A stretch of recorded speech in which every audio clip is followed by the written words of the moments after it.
Hey, thanks for joining me while we continue with The Savage Dragon, one of my most favorite comic books of all time ever. I've talked about this a lot, and I just think that Eric Larson is the guy who knew exactly what he was doing and exactly what he wanted, and he was unleashed and telling the stories that he wanted to do. And he's still doing it to this day, almost, I don't know what the time frame is, 30 years later. But these first early books were just the best. And it's so fun for me to be going back through these things and revisiting them and getting to share them, because I feel like anybody who's never experienced the Savage Dragon and enjoys superhero comics would probably really enjoy this stuff. But basically, ever since issue 7, issue 7 was the culmination of the dragon meeting up with Overlord, the big super villain of the series. And I've talked at length about this already before also, where the Overlord just looks like a big Doctor Doom ripoff. And he'd stand around in the books, surrounded by all his minions in his big skyscraper in the city, spouting off kind of generic sounding evil villain tough guy nonsense that really made you go, this is nobody special, this is nothing important, who cares, because we've seen this from every other major villain character in all the early Image books. But then Dragon went up against him, and Dragon absolutely got his ass handed to him. Like, he punched Overlord a couple times, but Overlord got pissed off and blew off Dragon's hand, blew a hole through his chest, punched him out of the skyscraper, and Dragon ended up impaled on a spike. And if it wasn't for Dragon's, like, over-the-top, super rapid-fire healing ability, he surely would have died. And Overlord wasn't even breaking a sweat. He swatted away the dragon with ease. And so that was book 7, which was a great book, all splash pages. Book 8 was Dragon, pulling himself off that spike, dragging himself around, and he'd been missing for a month. The cops couldn't find him. Since there was no body, the villains were desperate to find out for sure if Dragon was actually dead. And so he just kind of like laid around in a back alley for weeks while his body healed, and he was just kind of in and out of consciousness. And then at the end of book 8, a couple of the big villains of the series caught up with him, started beating the shit out of him again, cutting him up really bad, and he had to fight back. But then it ended with him defeating the villains, but then he kind of dropped dead from loss of blood and getting injured again. And, you could say, oh, we were curious if maybe he died. Of course he's not going to die. But he was passed out on the ground, and one of the characters from the book Rapture, this girl that he's met, one of this other superpowered heroes in the city and in the story that's part of Freak Force, the branch title that Larson was doing, and she's got a big crush on Savage Dragon. She found him. It was the last page of the book, and she just found him, and she's like, Dragon, are you okay? And he's passed out. So that's where it ended. So it starts out right here. There's Dragon waking up, and he's like, what a horrible dream. So it's almost like a cliche kind of idea. Is like, did he just dream everything? And now, if you're reading this book, you're like, that's not true. But I feel like maybe that's something Eric Larson was going for. And I like Eric Larson's drawing. Very slick and clean. He knows how to draw this character. He's lived with this character for almost his entire life. And this original version of the dragon, he just knows how to draw very, very well. I mean, this is back in '94. The current version of Dragon is this guy's son. This guy's dead, and his son is running around, headlining the book. And this is the better version, honestly. But Dragon wakes up, what a horrible dream, and he's surrounded by, you've got Rapture, who's the girl that found him, and she's the one who's crushing on him big time. You got Dart. She was a member of the police force, and her and Dragon have always had a contentious relationship. They're both good people, but they don't really like each other. They don't really get along. But they took Dragon to this girl's apartment and called in this nurse who we've met before. She's been in the book. This girl's just like, she's sympathetic to Dragon. She was one of the first people to attend to Dragon when he was found in the first book. She's kind of known him and understands that Dragon's a good guy. And so they didn't want to take Dragon to a hospital because for his own kind of personal safety.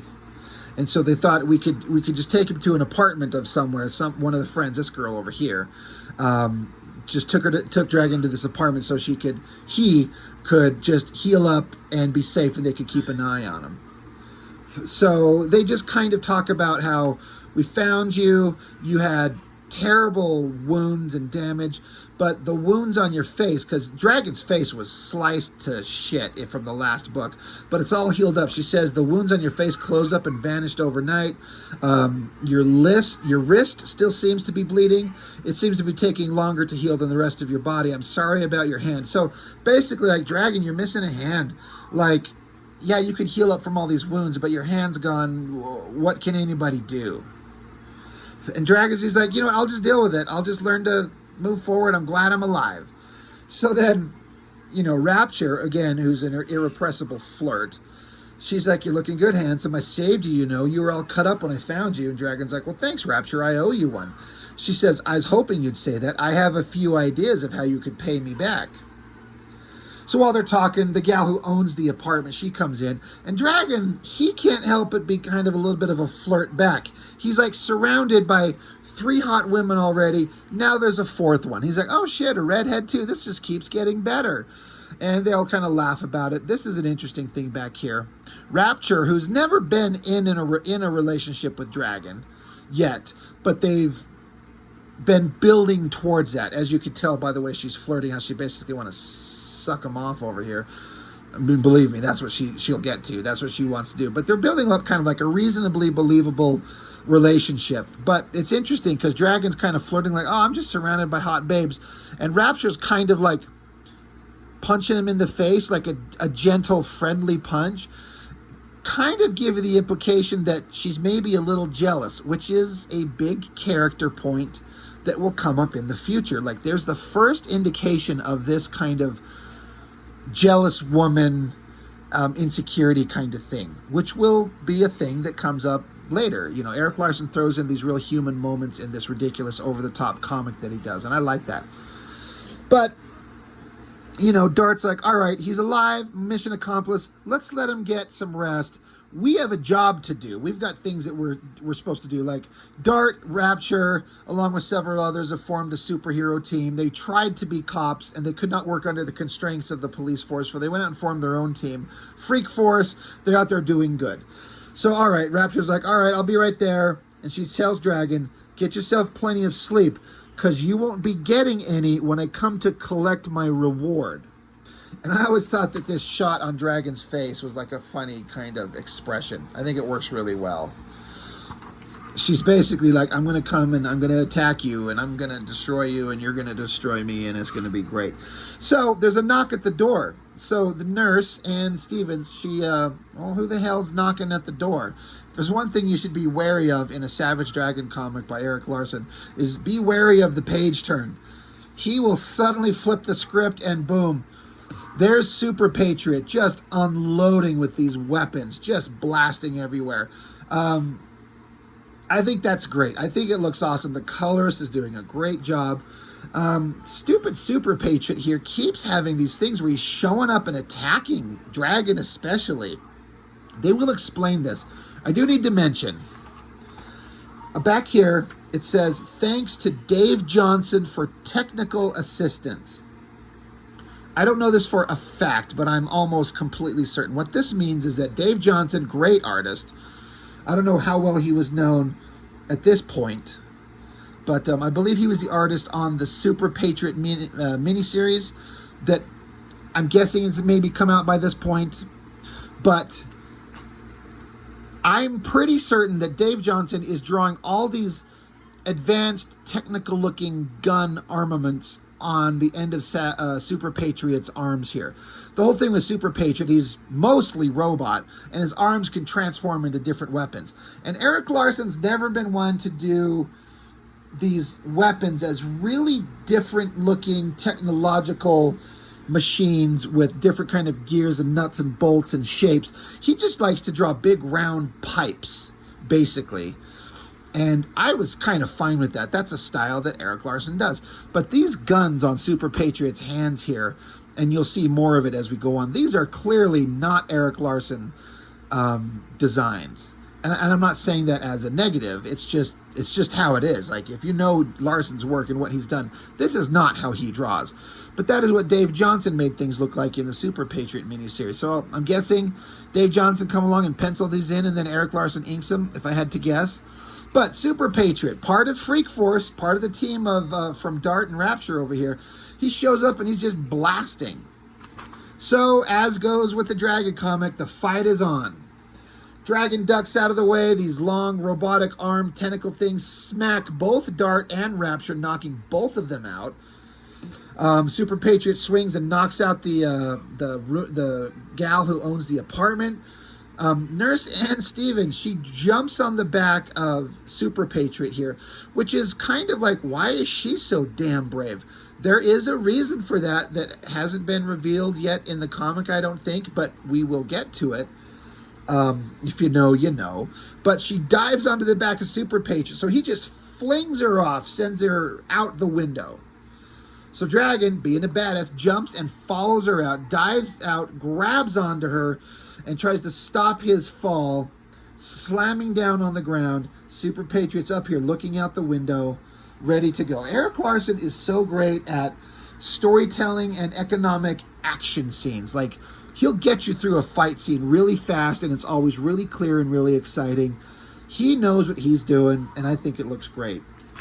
So Super Patriot just comes jumping down. Now, it's an interesting point. You may or may not have thought about this when you're reading the book originally. It's been so long since 94. You know, I was 17 years old. I can't remember if I was thinking this, but Super Patriot, I mean, he's a normal guy. He can talk. He has a brain. He can think. Now, we've seen him before under mental control of cyber data. And, but, you know, he's part of the Freak Force team, and he's dead silent. He's not speaking. So I can't remember if that stuck out to me, and I'm like, why is he not speaking? Or if I just, sometimes I don't try to figure these things out. I just go along for the ride. But that is something to kind of pay attention to. He's not talking. He's not spouting any kind of dialogue like, I'm here to get you, I must stop you. He's just silent and attacking. And these technological limbs of his, arms and legs, can like transform into all kinds of different shapes. So he's a very dangerous guy. Keeps chasing Dragon, blasting at him. I like this shot with these long, spindly arms and legs as they transform into different devices for him to attack. Dragon picks up like a manhole cover, I'm guessing, or is it a garbage can lid, actually, probably. It's some circular shape that Super Patriot just blows holes into. The nurse is like, oh my God, he's still coming. And Dragon's like, well, hold on, let's just figure this out. So he ducks behind an alley. Giant explosion of rubble and debris.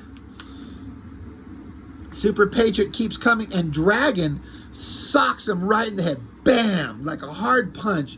Knocks Super Patriot to the ground. Now, I do remember looking at this, and it's obvious, but, you know, it stuck out to me. You look right here, Dragon saying, that got him, he's reeling. And then Nurse Ann Stevens, she's like, spooky. And Dragon saying, looks like he's down. I wonder what got into him. But so if you look at Super Patriot here, one, I think this shot looks great. I love this pose with his arms kind of flexed up and his leg bent here and his head down. And then again, you got Dave Johnson doing some great technological guns and things on here. These look really good, especially that one. That is not anything Erik Larsen has ever drawn. I'm not going to say he couldn't. I just don't think he's interested, and I think Dave Johnson is, and they probably had a good working relationship, and he's like, could you draw some badass guns on this guy?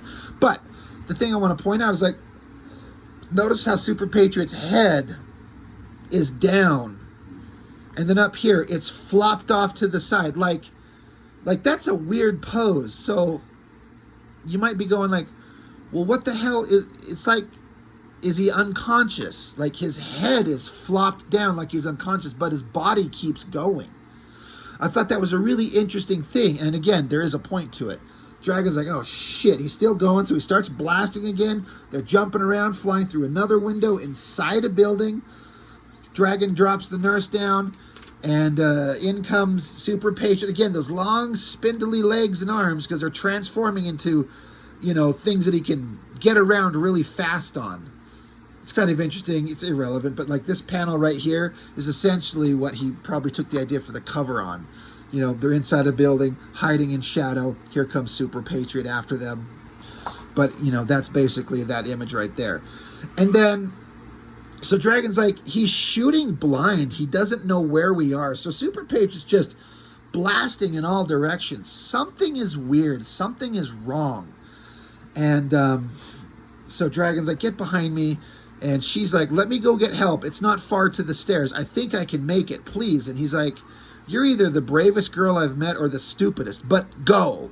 So she takes off running. Dragon's going to go handle this situation. I love how Erik Larsen draws Dragon as this giant figure to emphasize his strength and his power. But again, Super Patriot, his head is still down, like he's not even looking. There. Something's weird. But he's just blasting in all directions. Dragon comes on, kicks him right in the chest, tackles him, and he keeps busting up Super Patriot, but it's not stopping him. And Dragon's like, what the hell does it take to put this guy down? So Super Patriot, now that Dragon's kind of close and in sight, just unloads with all these guns. And again, I love all these energy blasts. That looks really cool. That is an awesome panel. Just lots of energy and destruction, and I don't know if they're bullets or lasers or whatever the hell. But Dragon jumps out of the way, flips over behind Super Patriot, and he has this look of shock, and he says, son of a bitch. Like, he's got something has caught his eye. What's going to catch our eye is a Savage Dragon poster by John Cleary. That was a guy that always felt like he was trying to do an over-the-top McFarlane kind of thing. I do not really like it. I mean, as a piece of black and white artwork, like if I was in school or somewhere, you know, like in high school when this book was out, and somebody showed me this, like some dude next to me drew this shit, I'd be like, oh, that's pretty fucking awesome. But I don't care for it. It's no disrespect meant to the guy. It's just not my thing. It's fine. And I think a lot of people really liked his work. Not me. It's not my thing. But Dragon saw something. He went, son of a bitch. So he reaches for the back of Super Patriot's head, and he says, pesky little bastards. And if you notice, he's holding something. But he rips this, whatever it is, off of Super Patriot's, the back of his head, the back of his neck, and Super Patriot just drops to the ground. And Dragon squishes the thing. Now, we've been introduced to this concept very briefly about these, like, slugs or worms or thing that attach themselves to people's heads and make them go insane and get violent and out of control. There was that character in the first issue of the regular series, the Shrew, that's like a human-sized rat. Very tough, very violent guy. He was on a murdering spree. And they found out that he had one of these slugs on him. He was not normally a violent guy, but that thing gets attached to him, and they go on these rampages. And one of these things got onto Super Patriot, and Dragon found it. So it's a very dangerous thing. So Dragon looks down at Super Patriot and says, are you okay? And Super Patriot's like, yeah, I'm good. So Dragon, being a little bit of a dick, just socks him another one. Bam! And Super Patriot's like, what was that for? And Dragon's like, just making sure. And right at that moment, the rest of Freak Force shows up. Dragon's like, well, hey guys, you guys are too late. We made up already. And so Dragon's like, thanking everybody, and I appreciate you helping me out, and this is crazy. Super Patriot's like, sorry again. I'm sorry. I don't know what the hell happened. And Dragon says, this is the second time I've been attacked by somebody with one of those leech things attached to their necks. I'm not sure what it all means, but I'm going to keep my eyes open. So again, this is a thing that could seem like a throwaway line, but almost nothing Erik Larsen does is a throwaway line, especially something like this. This is something that will come up in future issues in a big way, these leech things. So Dragon's going to take off. He's thanking them like, all right, good job. You know, crisis is over. Let's go our separate ways. So Rapture who's just dripping for him. She's like, wait, aren't you forgetting something? And he says, let me have a rain check, honey. I need to get some sleep tonight. I'll be in touch. So he says he was kind to her. He's like, look, he's acknowledging. He's like, look, I know there's some flirtation going on between us. I know that you're interested. I know that you want to get together and just we're just going to just tear each other apart.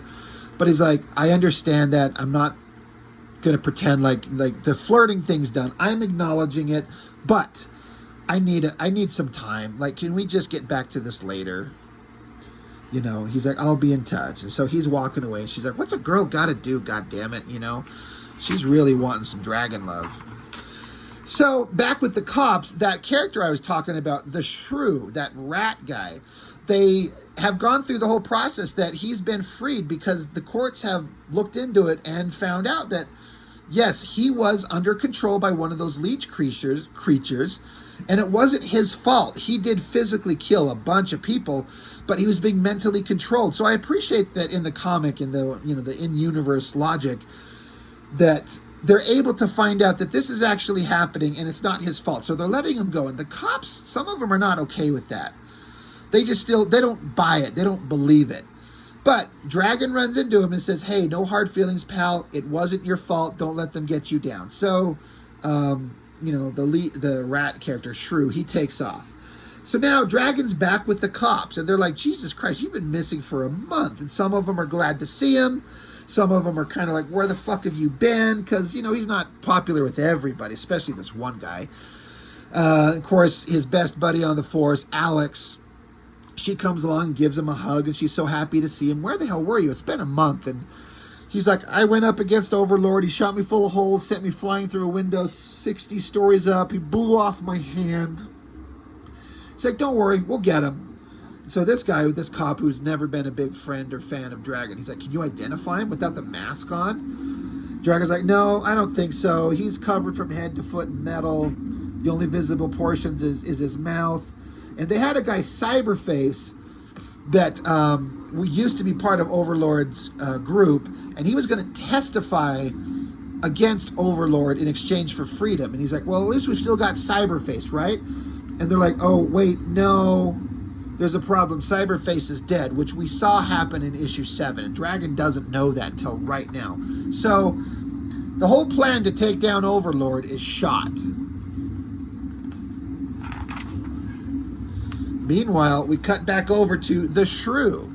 He's walking around just getting out to take off and go on his own. And then some voice comes along and says, going somewhere, killer? You can run, but you can't hide. And he gets busted up. Somebody's beating the shit out of him. And he says, you can run, but you can't hide from Mace. So here's this guy carrying a mace on a chain and just clobbered the hell out of the Shrew. Who's this guy? So more story points are coming up. Cut to another scene. Dragon's waking up. His eyes are opening in a dark room. There's Rapture wearing a big old overcoat. She puts her finger up to her mouth to be like, hey, shush. Dragon kind of smiles. She drops her coat, and then you get the silhouette. Now you can kind of, you don't know, but you can kind of guess pretty easily. She's not wearing anything under this coat. She's had enough of waiting, and so she sneaks into his apartment, crawls on him, and I always thought, like, this felt a little daring as far as, like, sexuality in Image Comics. You didn't see any kind of sexuality. Now, what I mean by that is, I don't mean just like drawings of hot babes standing around looking tough or fighting. I mean, I'm talking about characters actually fucking or having sex or actually acknowledging adult relationships in terms of sexuality. Eric Larson has been hinting at that in some places, outright having it in other places. And these two have been building up to that. And so this silhouette of her being like, I just imagine she must be completely naked. I'm like, oh, all right, these two are going to get it on. See this look of shock on her eyes? And this is how the book ends. And that was shocking to me for two reasons. Because to see this much nudity on a character, that much side boob and bare hip, I look at it now, considering stuff I've seen in comics otherwise, in other places, especially Dragon in later years. It's not really that big a deal, really. But at the time, 17-year-old me was like, holy shit, this is naughty. It's kind of hot. It's kind of weird. It's kind of, is this appropriate for a comic book? So that was that. But also the shocking thing is that Dragon's bandaged up hand, I guess the bandage had kind of fallen off. His hand is regrowing. It's bloody and meaty looking, but he had nothing. It was vaporized. It was gone. And so you're getting an indication of just how good Savage Dragon's healing abilities are. Like, he's regrowing a hand. That was shocking. So both the things on this page were pretty impressive as far as, like, I did not see that coming. I think it's pretty great. And that's how it ends. So that's, to me, cliffhanger leading into the next book. You got my attention. So that was fun. And then, of course, I've talked about this, how Erik Larsen, his letters pages was a big deal to him. He likes to print letters. It's something that he really enjoys. And there is this one funny one where it starts over here. And it says, this letter will probably never see print. But he goes on to tell Erik Larsen how Image Comics sucks, that Image Comics is a scam. And so he goes on and he says, I have some questions. And he lists 12 questions, and then he has like 11 proposals. His questions are like, does everyone in the damn Image universe have to have huge muscles? There are too many. Number 2, there are too many Rob Liefeld biters in Image. Why would anyone want to draw like him? Number 3, is Jim Lee obsessed with tits? It shows in his work. Number 4, does anyone in Image know what a gun looks like? Number 5, if Dart, one of the stupidest characters you created, is so good with darts, why wouldn't she use a gun? Recent studies show that bullets hurt more than a dart. Number 6, does Rob Liefeld think he's a good writer or something? Number 7, why do you have all these worthless, fucked up, poorly drawn, poorly written backup stories? Number 8, why do you try to rip off little kids by putting important parts of the Savage Dragon in your trade paperback? Why are all the characters in Image either frowning or screaming? Do you think that you're tricking people with those stupid foil covers? Jesus, this one. Savage Dragon number 3, quoting Mighty Man, I'm not that kind of guy. Quote. And then the letter writer says, what kind of guy is he? A faggot? Like, holy shit, man. He continues, why does Hero and Wizard kiss your asses so much? Like, this guy's being a complete douchebag. So then now he has some proposals. He says, tell Jim Lee and the rest of your shitty staff that spandex does not stick to muscle formations. Buy a book on guns and stop drawing those silly toys. Learn how to fight before you draw fight scenes. Tell newcomers that they should not draw like Liefeld or Lee because they both suck.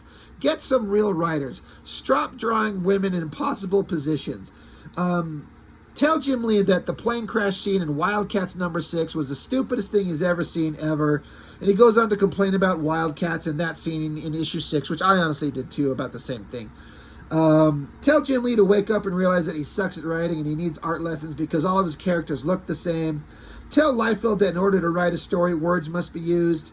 Tell Liefeld that all his fucking characters look like Cable. So he just went on and on being a douchebag. And then he ends it with, fire Jim Lee and all of his stupid staff. And so Erik Larsen writes, I suppose we're all entitled to write one pissy anonymous letter. For a couple of guys who can't stand us, you sure do read our comics a lot. Thanks for your continued support. So that was just funny. This guy was being a complete douchebag, and Larsen's just kind of laughing at him like, all right, whatever. You know, have your little rage moment, but thanks for buying our books. So, you know, that's what I thought was good about the letters pages. There was always some kind of funny shit. But that is basically it for issue 9 of Dragon. For me, the interest in this book just kept going. It just kept building and building and building on different things. And I was getting more and more invested with every issue. And it's the best written Image comic of the first couple years. And from the original founding father creators. This is just the best one by far. This is the guy who knows what he's doing. And he's just cut loose and doing the best work he can do. And it's just far and away better than anything else. I mean, that's that's an opinion that I have, and I don't expect everyone to agree, but Dragon is great, and I can't recommend it enough. So that's all I've got for now. So thank you for watching. I really appreciate it. I'll see you next time.